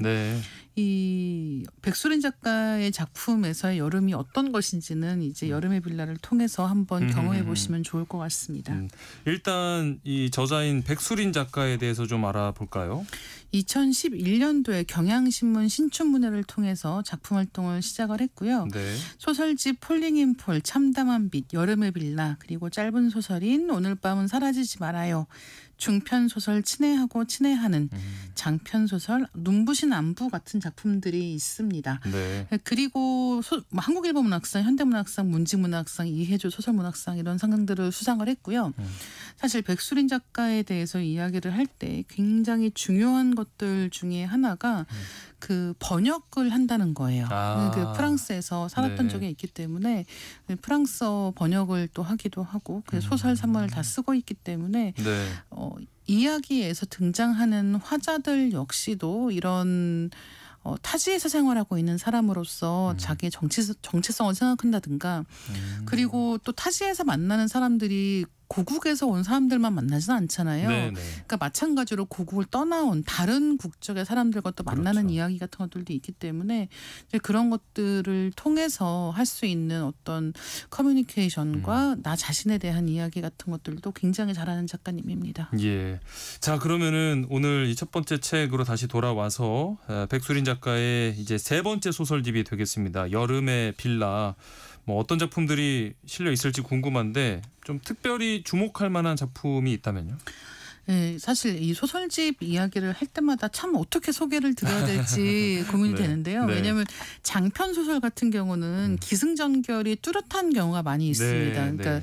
뭐 보통 장편이라고 하면 뭐 400페이지, 500페이지 이렇게 분량이 되니까 네. 그 긴 분량을 따라갈 수 있도록 굉장히 선명한 주인공과 그리고 그 주인공이 경험하는 기승전결 분명한 사건이 반드시 있어야 되는 경우가 많이 있는데요. 네. 사실 단편 같은 경우는 어떤 사건보다는 삶의 어떤 장면 혹은 감정 같은 것에 주목하는 경우가 많은 거예요. 네. 그래서 읽고 나면은 이게 무슨 사건에 대한 이야기야 보다는 이게 어떤 감정에 대한 이야기야 네. 같은 식으로 이야기를 할 수 있을 것 같은데요. 여름의 빌라라고 하는 표제작과 시간의 궤적이라고 하는 작품이 이제 사건 당시에는 보지 못했던 이 사건의 이면에 있는 진실을 발견해가는 그런 이야기들이라고 보시면 될 것 같습니다. 네. 네, 그래서 이런 작품들에서 자기 고국에서든 아니면 타국에서든 약간은 유배 온 것 같은 감각을 가지고 살아가는 주인공들의 이야기다라고 말씀드릴 수 있을 것 같고요. 네. 그래서 뭐 전학생이라든가 그다음에 뭐 유럽에서의 아시아인이라든가 이런 이방인으로서의 정체성을 그려내는데 굉장히 집중하고 있는 소설들이 이번 책에 있습니다. 여름의 빌라 그리고 시간의 궤적 같은 네. 작품을 꼽아 주셨고 이거 말고 혹시 또 뭐 소개해 주실 작품이 있을까요? 제가 굉장히 좋아하는 작품은 흑설탕 캔디라고 하는 단편이 또 있습니다. 네.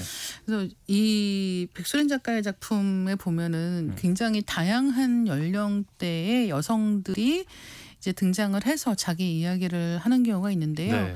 네. 그런 중에서 예를 들면 할머니들 같은 경우에는 네. 할머니 이야기를 소설에서 하는 경우에 할머니 본인이 나의 삶에 대해서 이야기하는 그런 경우도 있겠습니다만 네.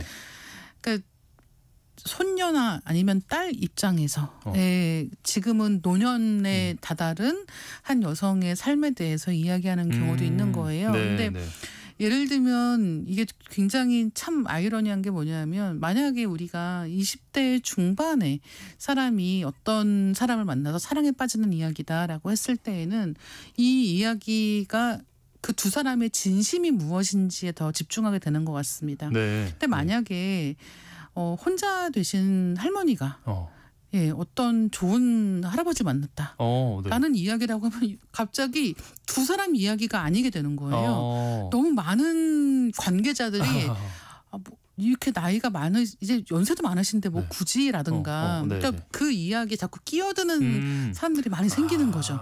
근데 그런 때 우리는 무엇을 보게 되고 어떤 이야기를 할 수 있을까 같은 생각들을 또 하게 만드는 작품도 있어서 이제 그런 점에서 다양하게 이 소설집에 있는 작품들을 즐겨보시면 어떨까 하고 있습니다. 그러면은 우리 뭐 소설가 백수린이라는 소설가만의 어떤 매력이 있다면 뭐라고 생각을 하실까요? 일단 이제 예전에 백수린 작가가 인터뷰에서 이런 말을 한 적이 있습니다. 네. 그러니까 뭐 백수린답다라고 할 수 있는 것은 어떤 것일까요? 네네네네. 이런 것을 이제 이야기를 하다가 작가님 본인이 이런 얘기를 했어요. 백수린다움을 좋아하는 여러분은 겉으론 조용하고 소심해 보이지만 사실은 마음 깊은 곳에 타오르는 불꽃을 가진 분들이군요. 라고 말씀하신 거예요. 이 대답이 너무 재미있는데 네. 사실 이게 뭐라고 할까요?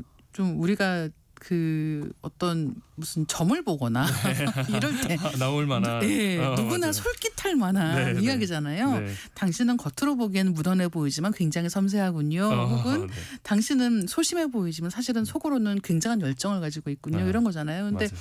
이게 아마 모든 사람들이 자기 자신을 인식하는 방법일 것 같아요. 네네. 남들은 이렇다고 하지만 사실 나는 이래라고 하는 그 이면의 자기 자신에 대한 생각을 해보시는 분들이라고 하면 아마 백수린 작가 작품들 읽으면서 굉장히 공감할 수 있는 부분들을 많이 발견하실 수 있지 않나 생각합니다. 네, 백수린 작가의 여름의 빌라 소개를 해드렸고요. 자, 다음 만나볼 책은 김금희 작가의 첫여름 완주입니다. 또 역시나 여름이 들어가 있고 네. 이 책은 특히 출판사 때문에 또 화제가 됐어요. 네, 배우 박정민 씨가 하는 무제라고 하는 출판사의 이제 소설 첫 번째 소설입니다. 근데 지난 주말에 그 서울국제도서전이 있었단 말이에요. 지난주에 이제 소개를 드렸었는데 이번 주말에 굉장히 많은 분들이 찾아주셔서 성황리에 이제 이 행사가 마무리가 되었습니다. 근데 이때 이제 이 박정민 씨가 직접 그 부스에 나와서 그 직접 다 이제 그 계산도 해주시고 뭐 사인 요청하는 분들 있으면 사인도 하시고 막 이랬단 말이에요. 그래서 굉장히 화제가 되기도 했는데 어쨌든 그러면서 그 부스에서 굉장히 큰 사랑을 또 받기도 했던 책이 바로 이 첫 여름 완주라고 하는 책입니다. 네, 조금 그 주목할 만한 부분이 이 작품이 듣는 소설이라고 돼 있는데 이 듣는 소설 이게 어떤 의미일까요? 그렇죠. 보통 이제 소설이라고 하는 이 이야기들이 유통되는 방식이 몇 가지가 있습니다. 가장 일반적으로는 종이책의 형태로 나오는 거죠. 그다음에 전자책이라는 것도 있습니다. 우리가 핸드폰이라든가 패드 같은 데서 볼 수가 있는 그런 전자책이라는 것도 있는데 그다음에 오디오북이라는 것도 만듭니다. 근데 이제 오디오북의 일반적인 형태는 한 명이 처음부터 끝까지 낭독하는 거예요. 그렇죠. 그러니까 이를테면 이 소설의 경우에는 여러 명이 등장하잖아요. 또 한 명이 그 여러 명의 목소리를 연기하면서 그냥 다 읽는 경우가 있습니다. 근데 예를 들면 라디오 드라마처럼 각각의 인물을 다른 사람들이 연기하는 방식으로 이 듣는 소설이라고 하는 걸 만든 거예요. 또 한 가지는 이 소설 자체도 약간은 라디오 대본과 비슷하게 쓰여졌습니다. 그래서 이게 예를 들면은 뭐 누구 한 다음에 대사 있고 누구 한 다음에 대사 있고 그다음에 지문 같은 게 또 길게 있고 상황을 뭐 설명해 주는 맞습니다. 그런 식으로 쓰였기 때문에 애초에 듣는 걸 우선으로 쓰인 작품이다라고 보시면 될 것 같고요. 그래서 이제 듣는 소설이라고 썼고 그다음에 또 한 가지는 배우 박정민 씨가 눈이 좋지 않은 아버지에게 책을 선물할 수 있는 방법으로 이 듣는 소설이라고 하는 걸 기획했다는 거죠.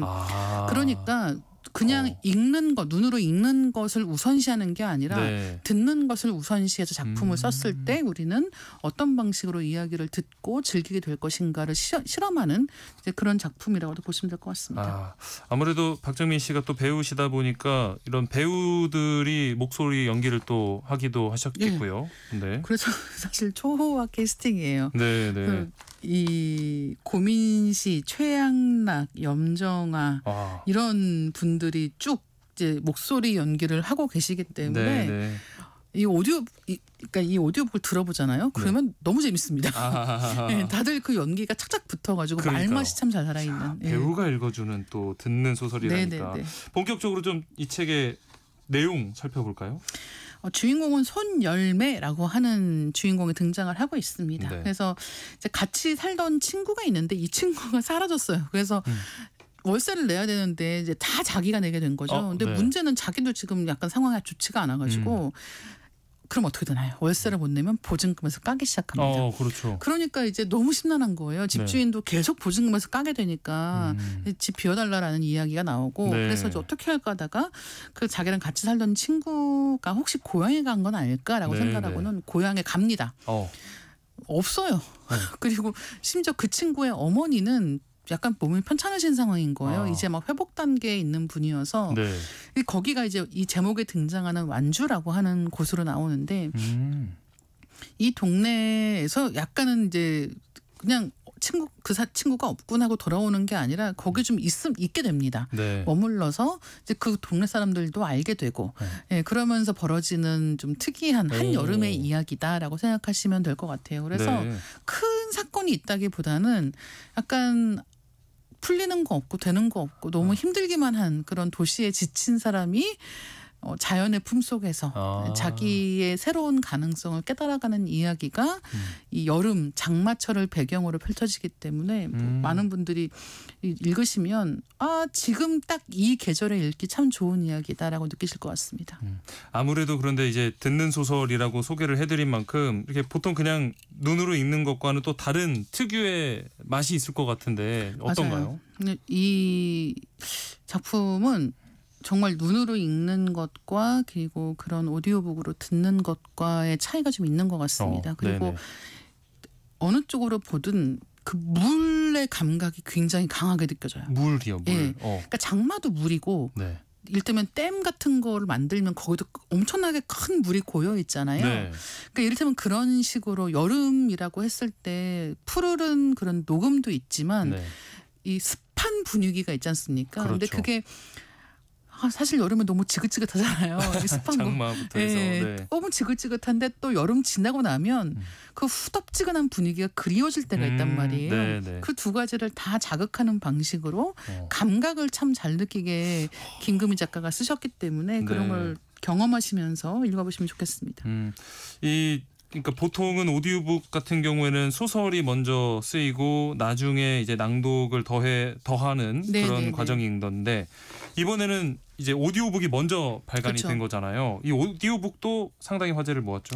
그래서 이제 이 작품을 감상을 할 때는 뭐 말씀드린 것처럼 이 양쪽의 감상이 어떻게 달라지는가를 느껴보시는 것도 좋을 것 같고 네. 예, 그리고 또 한 가지는 예전에는 라디오 드라마가 굉장히 인기였습니다. 네. 예, 네. 그래서 성우분들이 정말 다양한 작품들을 라디오 드라마에 맞게 각색을 해서 연기하시는 경우들이 많이 있었는데 네, 네. 요즘에는 워낙 볼 것도 많고 하니까 이 라디오 드라마라고 하는 게 예전만큼 그렇게 주목받지는 못하고 있지 않습니까? 네, 근데 네. 이렇게 배우들이 목소리만 가지고 연기를 하는데 와 이렇게 선명하게 이야기를 상상할 수 있구나라는 것도 굉장히 재밌는 부분이고 네. 또 한 가지는 우리가 이제 아무래도 생활을 하면서 많은 것들이 비장애인에 맞춰져 있지 않습니까? 네네. 그래서 소설이라고 하는 것도 당연히 읽을 수 있겠지, 눈으로 볼 수 있겠지라고 하는 걸 상정하는 경우가 많은데 네. 이 감각을 뒤집어서 눈으로 보는 게 먼저가 아니라 듣는 게 먼저라면 우리는 어떤 것들을 듣게 될 것인가에 집중한다면 네. 이제 이런 작품이 나올 수가 있는 거죠. 그리고 박정민 대표님이 계속해서 또 이런 듣는 소설을 내실 거라고 해요. 그러니까 네. 앞으로 어떤 작가들이 어떤 작품들을 또 써낼지를 기대해 보시면서 이 작품 즐기시면 좋을 것 같습니다. 네. 오늘은 이 여름 분위기를 흠뻑 느낄 수 있는 책들에 대해서 알아봤습니다. 다음 주 월요일에도 이다혜 기자가 찍어놓은 북마크 공유해 드리도록 하겠습니다. 오늘 말씀 고맙습니다. 네, 감사합니다. 자, 권성현의 한여름밤의 꿈 함께 듣고요. 저는 한 끼 실록 코너로 다시 돌아오겠습니다.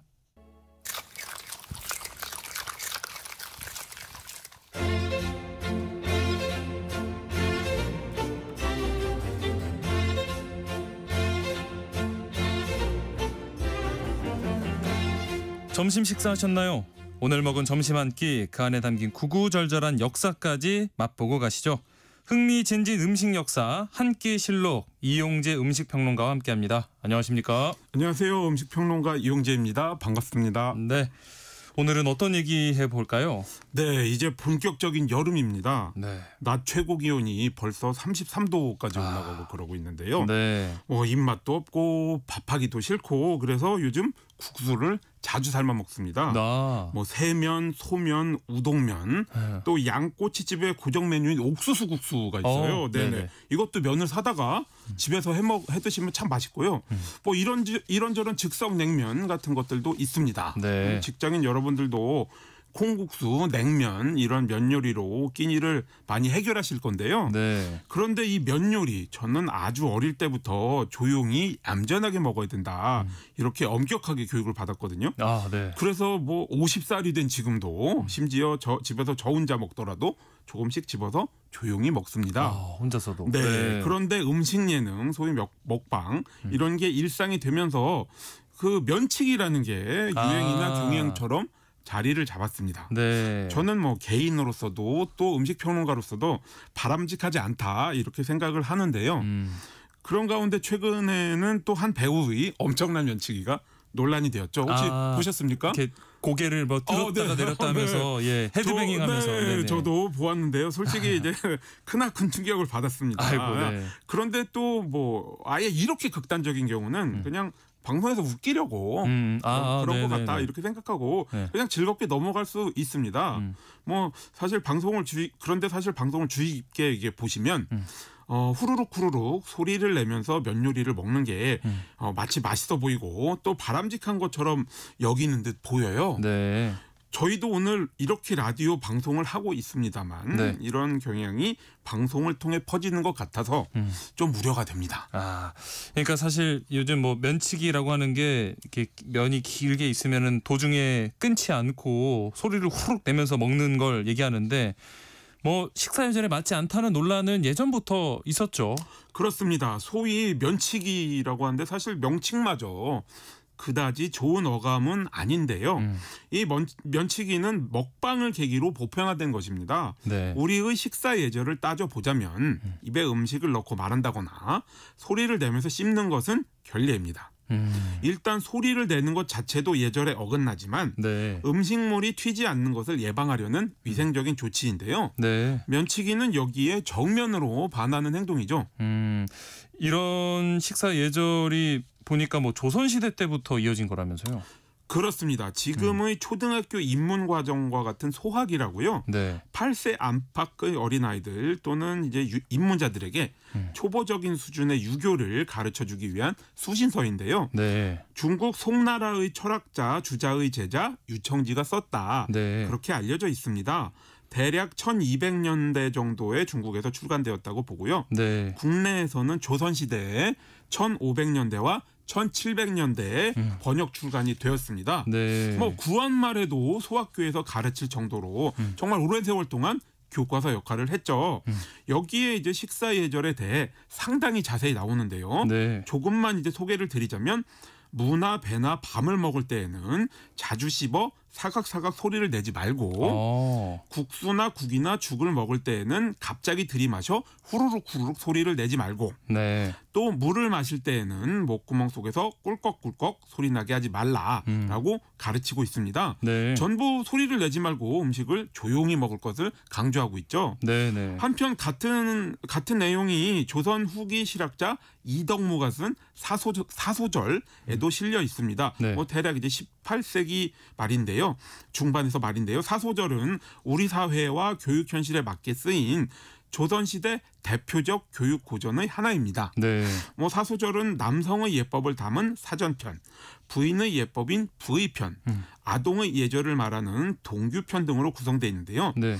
이중 사전편과 동규편에는 음식을 먹을 때의 예법과 금기 사항을 구체적으로 적고 있습니다. 예로부터 이렇게 기록으로도 남아 있다는 건데 그러면은 이렇게 소리를 내지 않고 먹는 거 말고 또 뭐 어떤 내용이 담겨 있을까요? 네, 정말 자세한데 제가 어릴 때 받았던 식사 예절 교육과 뭐 상당히 흡사합니다. 네. 쭉 말씀을 드려보자면요. 남과 마주 앉아서 회를 먹을 때에는 겨자나 초장을 많이 먹어서 재채기를 하거나 눈물을 흘리면 안 되고요. 안 된다. 네네. 또 물을 많이 먹고 남을 향하여 트림을 하면 안 된다. 당연히 안 되죠. 네네. 또 남이 아직 식사를 마치지 않았다면 비록 급하더라도 화장실에 가지 마라. 중요하죠. 네. 네. 무릇 어포 따위는 자주 냄새를 맡지 말고 고깃국에 기름기는 수저로 깨끗이 먹으라 이렇게 나와 있고요. 네. 또 있습니다. 또한 국 속의 생선은 숟가락으로 휘저 부수지 말 것. 또 물국수에 뭐 국물에 있는 국수겠죠. 네. 먹을 때에는 입안의 남은 부분이 어지럽게 국물에 떨어지지 않도록 할 것. 아하. 쌈을 너무 크게 싸서 입안에 넣기 어렵게 하지 말 것. 네네네. 생선과 고기뼈는 빨거나 씹지 말 것 등이 있습니다. 네. 대체로 합당하기도 하고요. 네네. 또 요즘도 꾸준히 강조하고 지켜지는 식사 예절들이죠. 네네. 뭐 이런 가운데서 하나 이제 재미있는 걸 소개해 드리자면 무리 해광 조반이라고요. 네. 게딱지에 밥을 비벼 먹지 말라는 의미입니다. 이게 그럼 안 이게 되는데. 그렇죠. 게장을 먹는 이유며 의미가 바로 이제 게딱지에 밥 비벼서 먹는 거 아니겠습니까? 그렇죠. 그래서 이것은 조금 예외로 해야 할 것 같습니다. 아이고. 그래서 다들 들으시는 분들 주눅 들지 마시고 아, 게딱지에 다행입니다. 계속 맛있게 밥 비벼 드셔 주시기 바랍니다. 네네. 한편 그 밖에도 이제 뭐 참외는 반드시 칼로 쪼개 먹을 것. 이거는 제가 좀 찔립니다. 왜냐하면 요즘 이제 참외 제철이라서 네네. 통째로 이렇게 먹고 있거든요. 크게 먹는 또 맛이 있어서. 네, 그렇죠. 네. 수박은 또 씨를 자리에 뱉거나 이빨로 쪼개지 말 것. 또 밥을 앞에 놓고 기침하지 말고 네. 밥 먹으면서 웃거나 하품하지 말라고도 합니다. 네. 또 이제 술이 비록 독하더라도 눈살을 찌푸리면서 하고 숨을 내쉬어서는 안 되고 또 빨리 마셔서도 안 된다 이렇게 적고 있습니다. 네. 이건 이제 소주 좋아하시는 분들 좀 가슴이 철렁하시겠습니다. 예, 참 여러 가지가 이렇게 표시가 돼 있는데 그러면은 그 이전에는 혹시 또 어떻게 식사를 했는지 전해지는 뭐 자료가 있을까요? 네, 조선시대 이전은 아주 많은 자료가 남아있지는 않은데요. 네. 그래도 살펴보자면 매우 상식적입니다. 수저를 써서 밥을 먹을 때 숟가락은 밥과 국을 먹을 때에만 네. 또 젓가락은 반찬을 먹을 때에만 쓴다. 이거 뭐 겹쳐서 갖고 있지 말라 그런 내용이고요. 네네. 어른보다 먼저 수저를 내려놓지 말라든지 다 이제 지금도 요즘도 준수하는 내용들이고요. 네. 또한 뭐 여기에도 음식 소리를 내지 말고 음식을 먹어라 이런 내용도 있습니다. 네, 그러니까 이렇게 뭐 소리를 내지 않고 음식을 먹는 거 이런 부분이 조선시대 이전부터 이어진 식사 예절이라는 건데 그러면은 요즘 이렇게 많이 보이는 그 소리를 내면서 먹는 면치기 소위 뭐 다른 나라의 영향을 받은 걸까요? 네, 이게 사실 바로 KBS의 명작 다큐멘터리 누들로드라고 아시죠? 예, 있죠. 2008년 12월부터 6부작으로 방영되었죠. 네. 사실 이제 제가 진짜 너무 좋아해서 블루레이 디스크로도 가지고 있고 여러 번 보고 있는데요. 네. 요즘은 유튜브에 뭐 공식적으로 올라가 있습니다. 근데 이제 바로 이 누들로드를 보시면 실마리를 좀 얻으실 수 있는데요. 일본의 승려들 이야기가 나옵니다. 근데 이들이 굉장히 금욕적인 생활을 하는데요. 아주 가끔 이제 국수 먹는 게 허용이 됩니다.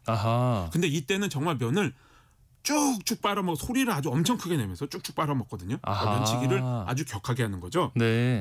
그러면서 이제 이 국수를 먹는 기쁨을 만끽하는 그런 장면이 나옵니다. 네네. 이렇게 오래 금욕 생활을 하고 그랬기 때문에 유일하게 이렇게 가끔 먹을 때에는 이렇게 즐겨도 된다라는 그러한 규정이 있는 거죠. 네네. 이제 한편 또 일본의 다른 풍습에서 면치기가 유래되었다는 이야기도 있습니다. 네. 바로 이제 일본에서도 유명한 다도, 즉 차를 마시는 문화인데요. 네네.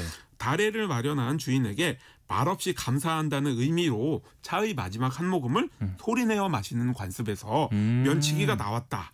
감사의 의미죠. 그래서 면 음식을 준비한 요리사에게 감사하는 마음으로 소리를 내서 먹는다. 그런 이야기가 있는데요. 네.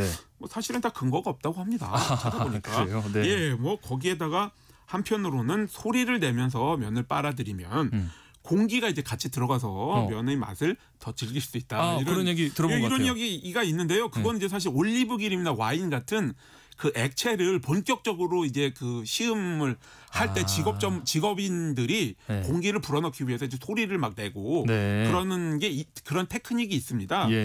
그런 경우고요. 이제 일반인에겐 해당이 없을 뿐만이 아니라 면은 또 씹어야 맛을 느낄 수 있기 때문에 아주 논리적인 설명은 아닌 것 같습니다. 그런데 이제 뭐 한편 잘 보시면 일본은 과격한 면치기 정도는 아니더라도 면 요리는 어느 정도 후룩후룩 소리를 내면서 먹는데 우리보다는 좀 더 관대한 것 같습니다.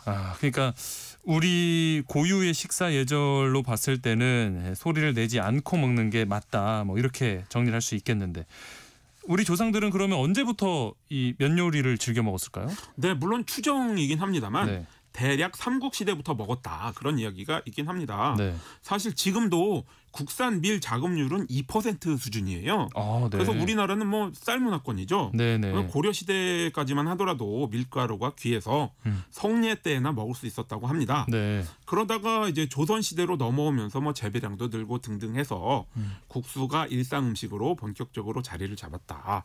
이렇게 보시면 될 것 같습니다. 이 뭐 면 요리 중에서도 저는 잔치국수 좋아하는데 안 좋아할 수 특히 없죠. 잔치국수는 옛날부터 뭐 잔칫날 정말 빠지지 않고 등장을 하잖아요. 근데 왜 이렇게 잔칫날에 잔치국수를 먹게 됐을까요? 네, 이게 조금 흥미로운 게요. 네. 잔치국수의 잔치가 뭐 잔멸치의 줄임말이다. 그런 이야기가 있긴 한데요. 예. 아무래도 우리가 아는 잔치랑 비교하면 좀 흥이 떨어지기도 하고 근거도 없는 이야기 같긴 합니다. 네. 하여간 지금처럼 수입밀이 흔치 않았던 시절엔 이제 상대적으로 귀했기 때문에 국수를 잔칫날에만 먹을 수 있어서 잔치국수가 되었다. 뭐 이런 이야기가 좀 더 설득력이 있고요. 네. 또 원래 국수는 가늘고 길잖아요. 네. 그래서 의미 있을 때 먹으면 명이 길어진다. 뭐 그런 이야기도 있죠. 네. 그래서 잔치국수가 된 것이 아닐까 추측하고 있습니다. 이 잔치국수 좋긴 한데 사실 요즘처럼 좀 이렇게 습하고 더운 날이면 대신해서 시원한 냉면을 더 그렇죠. 찾게 되잖아요. 이 냉면 역사는 그럼 언제부터 시작됐을까요? 네, 냉면은 동국세식이나 진찬의궤 등의 조선시대 저작물에 기록이 있는 것으로 보아서 조선시대 때부터 즐겨 먹었을 거라 보고 있습니다. 네. 한편으로는 면을 메밀로 만드는데요. 이 메밀이 상대적으로 기온이 낮은 이북 지방에서 많이 재배되었거든요. 네네. 그래서 이북 음식이고 특히 겨울이 별미였다. 그런 이야기가 있습니다. 네. 특히 이제 동치미 국물에 면을 말아서 겨울에 따뜻한 이불을 덮고 차갑게 즐기는 별미였다.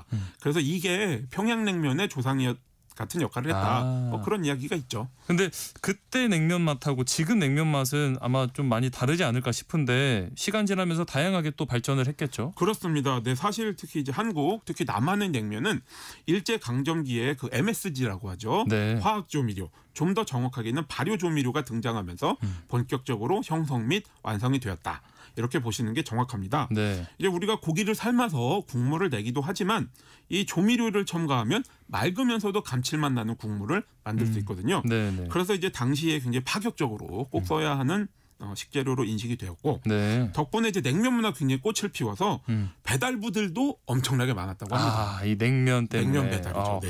그렇게 인기가 많아서인지 우리가 고깃집에 가면은 후식으로 냉면 파는 그렇죠. 곳들 뭐 많고 또 냉면집에서 불고기를 네. 뭐 파는 경우도 있고요. 언제부터 그리고 왜 이렇게 냉면과 고기를 함께 팔게 됐을까요? 이것은 대략 이제 1980년대에서 1990년대에 직화구이 고깃집이 본격적으로 확산되면서 자리를 잡은 경향이라고 보고 있습니다. 특히 네. 이제 뭐 후식냉면의 경우 뜨거운 불 앞에 앉아서 이제 기름기가 많은 고기를 구워 먹은 다음에 또 이제 냉면 국물 드시면 시원하기도 하고 개운하기도 하고 그렇죠. 그래서 이제 고깃집 냉면은 새콤달달한 게 일종의 코리안 디저트다. 디저트다. 네, 그런 이야기도 나오고 있습니다.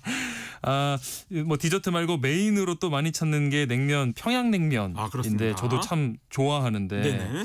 이게 사실은 뭐 호불호가 조금 갈리는 음식이기도 하잖아요. 네. 평론가님은 평양냉면 즐겨 드실까요? 네, 뭐 저는 사실 평양냉면에 대한 책을 7, 8년 전에 이미 쓴 사람입니다. 책까지. 네, 그렇다고 뭐 평양냉면이 세상에서 가장 좋아하는 음식이다 그런 건 아니지만 그러니까 여러모로 음식 평론가가 다뤄볼 대표적인 한국 혹은 남한의 음식이라고 생각해서 이제 그때 몇십 군데를 가서 먹고 평가를 해서 이제 책을 썼죠. 예. 지금도 평양냉면을 잘 먹기는 합니다만 요즘처럼 한여름에는 대기가 진짜 엄청 많고요. 맞아요. 300팀씩 되고 있습니다. 네. 그래서 오히려 잘 안 가고 봄, 가을에 주로 먹습니다. 뭐 언제 먹어도 뭐 맛있는 음식이니까요. 자, 이렇게 우리나라 면 요리 얘기를 하고 있는데 사실 면 요리의 핵심 재료인 이 면이라고 하면 중국에서 처음 만들어진 건가요? 그렇습니다. 대략 한나라니까 기원전 200년대에 밀이 중국으로 전파되었고 면이라는 단어도 처음 쓰기 시작을 했습니다. 네. 그래서 이제 삼국시대에 지금처럼 긴 면이 등장을 했고요. 네. 아무래도 이제 처음에는 수제비처럼 손으로 빚거나 넓적하고 모양이 고르지 않은 그런 밀가루 반죽을 먹다가 이제 점차 정말 예술이라고 할 수 있는 각종 면의 형식들이 개발이 되었습니다. 남면이라고 이제 우리는 이제 주로 반죽을 늘려서 뽑는 면을 의미하는데요. 그 외에도 반죽을 칼로 잘라 만드는 도상면도 있고 뭐 여러모로 다양합니다. 확실히 이제 중국이 국수의 종주국이라고 할 수 있죠. 네, 아무래도 중국이 뭐 땅덩이도 넓고 또 그만큼 음식 문화도 다채로운데 면 요리 역시도 그만큼 다양하겠죠? 네네. 너무 많은 면 요리가 있어서 하나를 꼽기가 어려울 지경인데요. 네네. 병병면이라고 산시성의 넓고 두꺼운 면 요리가 있습니다. 예. 한편 또 딴딴면이라고 사천지방의 매콤한 비빔면도 있고요. 네. 또한 우리 짜장면의 조상이라고 할 수 있는 작장면도 있습니다.